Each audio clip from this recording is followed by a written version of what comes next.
नमस्कार, स्वागत है साहित्यिक झरोका चैनल पर।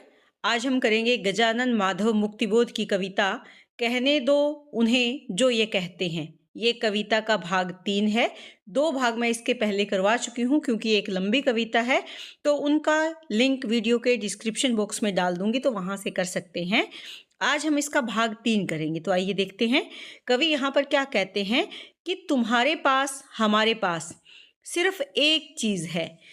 क्या है वो चीज? ईमान का डंडा है, बुद्धि का बल्लम है, अभय की गेती है, हृदय की तगारी है, तसला है, नए नए बनाने के लिए भवन, आत्मा के मनुष्य की। यानी जो समाज में बदलाव लाना है, समाज जो अंधेरे और भ्रम में भटक चुका है, उसे आशा और संघर्ष का रास्ता दिखाने का काम हम कर सकते हैं।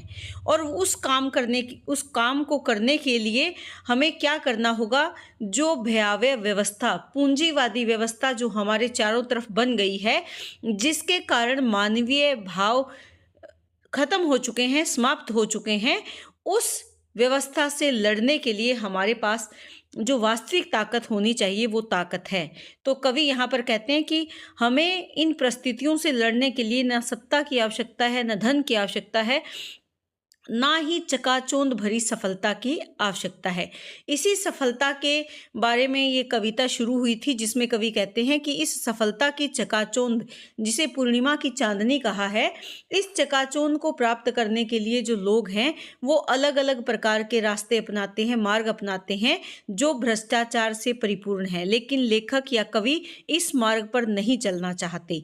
तो यहाँ पर वो कहते हैं कि जो मनुष्य या आत्मा के भवन बनाने के लिए जो मानव रहित समाज होता जा रहा है, मानवीय संवेदनाओं से रहित जो समाज या मानवता होती जा रही है, उनसे अलग एक नए समाज की, जो पूंजीवादी व्यवस्था से अलग एक समाज है, उसको स्थापित करने के लिए हमें क्या करना होगा?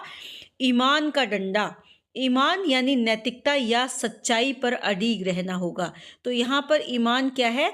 सच्चाई की बात कर रहे हैं कि हमें सच्चाई पर अडिग रहना होगा अगर हमें मानवता को बचाए रखना है।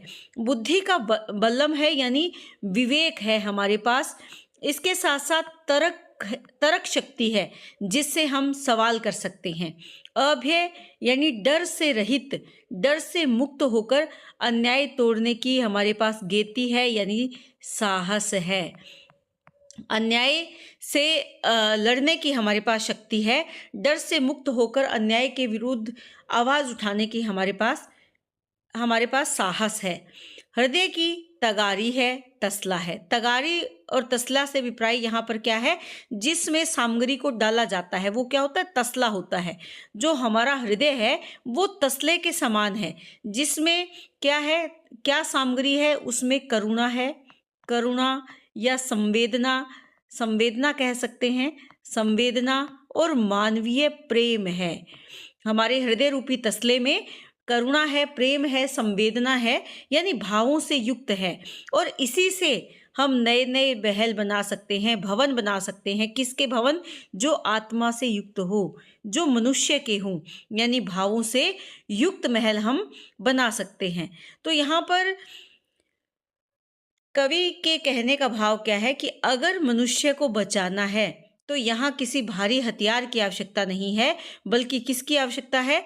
ईमान, बुद्धि, निर्भयता और करुणा की आवश्यकता है, जिससे कि पूंजीवादी व्यवस्था के विरुद्ध लड़ाई लड़ी जा सकती है, इस अन्याय के विरुद्ध लड़ाई लड़ी जा सकती है। आगे क्या कहते हैं? हृदय की तगारी में ढोते हैं हमी लोग, जीवन की गीली और महकती हुई मिट्टी को। जीवन मैदानों में, लक्ष्य के शिखरों पर नए किले बनाने में व्यस्त हैं हमी लोग, हमारा समाज यह जुटा ही रहता है। तो यहाँ पर कवि क्या कहना चाहते हैं? कवि कहना चाहते हैं कि जो श्रम और सामूहिक संघर्ष है, उसके स्वर में समाप्ति की ओर हमें आगे बढ़ना है। तो यहाँ अपने जैसे लोगों की पहचान स्पष्ट करते हैं हम ही लोग, यानी हम ऐसे हैं, हम वही लोग हैं जो क्या करते हैं? हृदय की तगारी या तगरे में, तसले में जीवन की गीली और महकती मिट्टी को हम क्या करते हैं? ढोते हैं। तो यहाँ कहने का भाव क्या है कवि का कि परिस्थितियां चाहे कैसी भी हों परिस्थितियां चाहे कैसी भी हो, हम जीवन की गीली और महकती हुई मिट्टी यहाँ किसकी प्रतीक है? रचनात्मक ऊर्जा की प्रतीक है, या कह सकते हैं कि आशा की प्रतीक है, या इसके साथ साथ रचनात्मक ऊर्जा की प्रतीक है। जीवन की गीली मिट्टी प्रतीकात्मक रूप से यहाँ पर जीवन की गीली यानी जीवन रूपी जो गीली मिट्टी है, वो गीली मिट्टी महकती हुई है। क्यों? क्योंकि उसमें आशा है, उसमें रचनात्मकता है और ऊर्जा का संचार उसमें हो रहा है।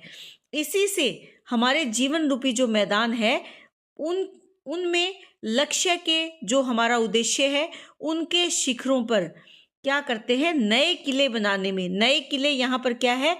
नया समाज है। नया समाज जो किस व्यवस्था से युक्त है? जो न्यायपूर्ण है। न्यायपूर्ण व्यवस्था से युक्त एक नया समाज या नया किला बनाने में हम लोग लगे हुए हैं, जुटे हुए हैं। हमारा समाज यह जुटा ही रहता है और हमारा समाज जुटा रहने का अभिप्राय क्या है कि जो जागरूक लोग हैं वो संघर्षशील हैं, वो संवेदनशील लोग संघर्ष कर रहे हैं और हम उस आशा के भरोसे आगे बढ़ रहे हैं, उस रचनात्मकता की ऊर्जा के साथ हम आगे बढ़ रहे हैं, क्योंकि हमारे लक्ष्य के शिखर तक हमें पहुंचना है। हमारा जो उद्देश्य क्या है? नए समाज का निर्माण करना। और वो नया समाज नए किले के रूप में कैसा होगा? जो न्यायपूर्ण समाज होगा, न्यायपूर्ण व्यवस्था से युक्त होगा। ऐसे समाज का निर्माण करना ही हमारा क्या है? उद्देश्य है। आगे कवि यहाँ पर क्या कहते हैं कि पहाड़ी चट्टानों को चढ़ान पर चढ़ाते हुए, हजारों भुजाओं से ढकेलते हुए, कि जब पूरा शारीरिक जोर, फुफ्फुस की पूरी सांस, छाती का पूरा दम लगाने के लक्षण रूप चेहरे हमारे जब बिगड़ से जाते हैं। यहाँ पर चेहरे बिगड़ने से अभिप्राय क्या है कि चेहरे कब बिगड़ते हैं? जब हम संघर्ष करते हैं। तो चेहरे का बिगड़ना यानी हम संघर्ष कर रहे हैं, छाती का पूरा दम लगा रहे हैं, पहाड़ी चट्टानों को चट्टान पर चढ़ाते हैं, यानी हमारे नए किले का निर्माण कर रहे हैं। तो यहाँ कवि किसका निर्माण कर रहा है? नया किला, यानी क्या है? नया समाज है। नए समाज का निर्माण कार्य चल रहा है। तो नया समाज कौन बना रहा है? नया मनुष्य बना रहा है। और वो आराम से नहीं बना रहा, बल्कि पूरा शारीरिक जोर, जिसमें पसीना भी आता है, सांस भी फूलती है, देह और आत्मा सब कुछ उसमें झोंकना पड़ता है। पूरा दम, छाती का पूरा दम उसमें लगाना पड़ता है। और इसके साथ साथ जैसे इन्होंने कहा कि चेहरे हमारे बिगड़ जाते हैं, यानी ईमानदारी से संघर्ष कर रहे हैं। तो यहाँ पर कहने का भाव क्या है कि हम जो नया समाज का निर्माण करने वाले लोग हैं, या जो नए समाज का निर्माण करने वाले वर्ग हैं, वो इन संघर्ष भरी रास्तों पर चलते हैं, आगे बढ़ते हैं, पूरा शारीरिक जोर लगाते हैं, फुफ्फुस की पूरी सांस, छाती का पूरा दम लगाने के लक्षण के रूप में ही क्या होता है कि हम पूरा संघर्ष कर रहे हैं। इसका लक्षण क्या है? इसका प्रतीक क्या है कि हमारे चेहरे बिगड़ जाते हैं, यानी हमारा संघर्ष दिखाई देता है हमारे चेहरों के माध्यम से। सूरज देख लेता है, दिशाओं के कानों में कहता है। और कवि यहाँ पर कहते हैं कि जब हम पूरी ताकत लगाते हैं, पहाड़ी चट्टानों से एक नए किले का निर्माण करते हैं, तो सूरज हमें देख लेता है, क्योंकि हम सूरज के पास ही तो जा रहे हैं, ऊंचाई पर हम जा रहे हैं। सूरज देख लेता है किसको? हमारे संघर्ष को। जो हम संघर्ष कर रहे हैं, उस संघर्ष को कौन देखता है? सूरज देखता है। और फिर वो क्या करता है? दिशाओं के कानों में कहता है। सूरज का क्या किया गया है? मानवीकरण किया गया है। क्या कहता है? दुर्गों के शिखर से हमारे कंधे पर चढ़ खड़े होने वाले ये, कि हमारे कंधे, किसके कंधे पर? सूरज के कंधे पर, दुर्गों के शिखर पर खड़े होकर ऐसे लगता है कि वो हमारे कंधे पर चढ़ आए हैं। कौन है खड़े होने वाले?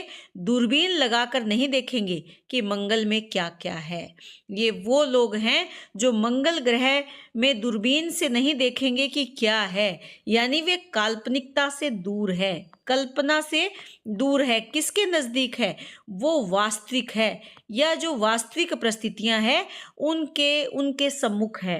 यहाँ जो रोमांटिक या पलायनवादी कल्पनाएं हैं उनमें खोए हुए लोग नहीं हैं। ये वो लोग हैं जो दूरबीन लगाकर मंगल ग्रह के बारे में विचार नहीं करेंगे बल्कि संघर्ष कर रहे हैं, और इनको देखकर लगता है कि ये दुर्गों के शिखरों पर नहीं चढ़े। ऐसे प्रतीत होता है कि जैसे वो हमारे कंधों पर चढ़ गए हैं, और यहाँ कंधों पर चढ़कर क्या कर रहे हैं? वो ये नहीं देखेंगे कि मंगल पर क्या चल रहा है, मंगल में क्या हो रहा है, बल्कि वो क्या क्या देखेंगे कि वास्तविक संसार में क्या है, इस धरती पर, इस समाज में क्या घटनाएं घटित हो रही है, वो इस जीवन में क्या चल रहा है, इस पर नजर रखने वाले लोग हैं। चंद्रलोक छाया को मापकर, यहाँ पर अगर प्रतीकात्मकता की बात करें इसमें, तो यहाँ पर सूरज किसका प्रतीक है? यहाँ सूरज सत्य या समय की चेतना का प्रतीक है, कह सकते हैं। सत्य यानी वास्तविकता, या चेतना का प्रतीक कह सकते हैं, चेतना का प्रतीक है। दिशाओं के कान की अगर बात करें, दिशाओं के कानों में कहता है, यानी पूरी मानवता को वो संबोधित कर रहा है, संपूर्ण जो पूरी मानवता है उसको वो कह रहा है। इसके साथ साथ दूरबीन की अगर बात करें कि दूरबीन लगाकर, दूरबीन यानी कल्पनात्मक, जो यथार्थवादी नहीं है। दूरबीन लगाकर हम किसी दूर की वस्तु की कल्पना करते हैं कि वो कैसी है, उसको देखने का प्रयास करते हैं। यथार्थ से कटा हुआ ज्ञान हम इसे कह सकते हैं कि वो कल्पना में जीने वाला नहीं है, वास्तविक है। मंगल यानी पलायन की बात करें, भविष्य के नाम पर वर्तमान से हम मंगल की ओर तो देख रहे हैं, लेकिन जो हमारी पृथ्वी है, जो हमारा समाज है, उसको हम अनदेखा कर रहे हैं। तो ये क्या है? मंगल किसका प्रतीक है? यहाँ पर पलायन का प्रतीक है। आगे देखते हैं।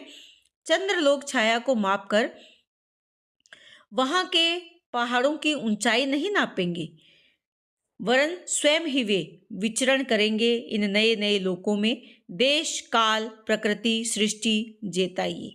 इसीलिए अगर ये लोग सड़क छाप जीवन की धूल धूप, आगे क्या कहते हैं, मामूली रूप रंग लिए हुए होने से तथाकथित सफलता के खच्चरों व टट्टुओं के द्वारा यदि निरर्थक व महत्वहीन करार दिए जाते हों, तो कहने दो उन्हें जो ये कहते हैं। तो यहाँ पर कवि क्या कहते हैं कि चंद्रलोक छाया को मापकर, पहाड़ों की ऊंचाइयों को गिनकर वो ज्ञान का दिखावा नहीं करते, बल्कि वे दूरी से, अनुमान से, या उधार की रोशनी से, उधार की रोशनी चंद्रलोक की छाया को मापकर वहां के पहाड़ों की ऊंचाई नहीं नापेंगे। यानी उधार चंद्रलोक की छाया, यानी चांद किससे रोशनी ले रहा है? सूरज से, और हम फिर रात्रि के समय या अंधकार के समय चांद से रोशनी लेते हैं, तो ये क्या है? उधार की रोशनी। तो यहाँ पर प्रतीकात्मक रूप से यहाँ इन्होंने लिया है कि वो कोई उधार की रोशनी यहाँ नहीं ले रहे, बल्कि वो क्या है? स्वयं के प्रयास, अपने खुद के प्रयत्नों से वो पहाड़ों की ऊंचाई नापेंगे, यानी वो अपने जीवन में संघर्ष करेंगे, समाज में संघर्ष करेंगे, वरन स्वयं ही वे विचरण करेंगे। विचरण करेंगे यानी जीवन यापन करेंगे इन सामाजिक संरचनाओं में, नए नए लोकों में, नए नई परिस्थितियों में। जो भी परिस्थितियां उनके सामने आएगी उनका वो स्वयं सामना करेंगे। देश में, काल में, प्रकृति में ये सृष्टि के जेता है। सृष्टि के जेता से अभिप्राय क्या है कि परिस्थितियों से डरने वाले नहीं है, बल्कि परिस्थितियों पर विजय प्राप्त करने वाले हैं, ये विजेता है। इसीलिए अगर ये लोग सड़क छाप जीवन की धूल धूप, अगर ये लोग किसको कह रहे हैं? सड़क छाप जीवन। सड़क छाप जीवन से अभिप्राय यहाँ पर क्या है कि गरीब और जो आम जीवन है, गरीबी से जूझता हुआ जो आम जीवन है, सड़क छाप जीवन से अभिप्राय क्या है? आम जनता का जो जीवन है, उस जीवन की धूल धूप यानी उसका संघर्ष मामूली रूप रंग लिए हुए होने से। यहाँ पर क्या कह रहे हैं? मामूली रूप रंग लिए हुए होने से, अर्थात साधारण रूप रंग। कहने का भाव क्या है? जिसमें बनावटीपन नहीं है, बनावटीपन नहीं है या दिखावा नहीं है। ऐसा रूप रंग है आम इंसान का। किसका? आम या सामान्य जनता का, सामान्य जन का। तथाकथित जो इच्छित है उस सफलता के खच्चरों व टट्टुओं के द्वारा यदि निरर्थक व महत्वहीन करार दिए जाते हों। खच्चर और टट्टू यहाँ पर किस मेहनत तो करते हैं, लेकिन कौन सी? खच्चर देखिए सारा दिन बोझा ढोते हैं, टट्टू क्या करते हैं? सारा दिन बोझा ढोते हैं, सारा दिन मेहनत करते हैं, संघर्ष करते हैं, लेकिन वो उद्देश्य से रहित है, उद्देश्य से रहित है। या यूं कहें कि उनकी दिशा या विवेक, वो विवेकहीन है या दिशाहीन है, उनके पास कोई उचित दिशा नहीं है। ये दोनों किसके प्रतीक हैं? संघर्ष के तो प्रतीक हैं, लेकिन वो संघर्ष विवेक से रहित है। तथाकथित यानी जिसकी चाह है, जो समाज को दिखाने के लिए है, जो समाज के द्वारा थोपी गई है, समाज ने जिसको थोप दिया है, ऐसी सफलता के लिए खच्चर और टट्टुओं के द्वारा यदि निरर्थक यानी जो हाशिए पर डाल दिया गया हो, जिसका कोई अर्थ ना हो, निरर्थक ठहराया जाना यानी मनुष्य को अर्थहीन घोषित कर देना। तो यहाँ पर कवि क्या कहते हैं? अगर ऐसे लोगों के द्वारा हम क्या महत्वहीन करार दिए जाते हैं तो कहने दो उन्हें जो ये कहते हैं। तो ऐसे में मनुष्य जो संवेदना दिखा रहा है, या अगर कहें कि जो जिन लोगों को, जिन्होंने समाज की संरचना बनाई है, जिन्होंने व्यवस्था बनाई है, उनको मामूली कह देना, ऐसे लोगों के हाथों में अगर सत्ता रहेगी तो समाज कैसा होगा? वो अर्थहीन हो जाएगा। तो यहाँ पर कवि पूर्ण विश्वास के साथ ये कहना चाहते हैं कि सफलता का ठप्पा लगाने वाले जो लोग हैं, वो अगर हमें बेकार कहें भी तो उससे हमारी लड़ाई, हमारी मनुष्यता और हमारे निर्माण का अर्थ कम नहीं होगा। उन्हें कहने दो जो कहते हैं। हमारी जो दिशा है, हमारा जो विवेक है, वो कभी डगमगाएगा नहीं। कहने वालों के कहने से हम अपनी दिशा नहीं बदलेंगे, हम अपना रास्ता, हम अपना मार्ग नहीं बदलेंगे। तो उम्मीद करती हूँ कि ये प्रतीकात्मक रूप से जो समाज पर इन्होंने व्यंग्य किया है, कटाक्ष किया है, ये कविता आपको बहुत अच्छे से समझ में आ रही है। इसी तरह चैनल से जुड़े रहें। बहुत बहुत धन्यवाद।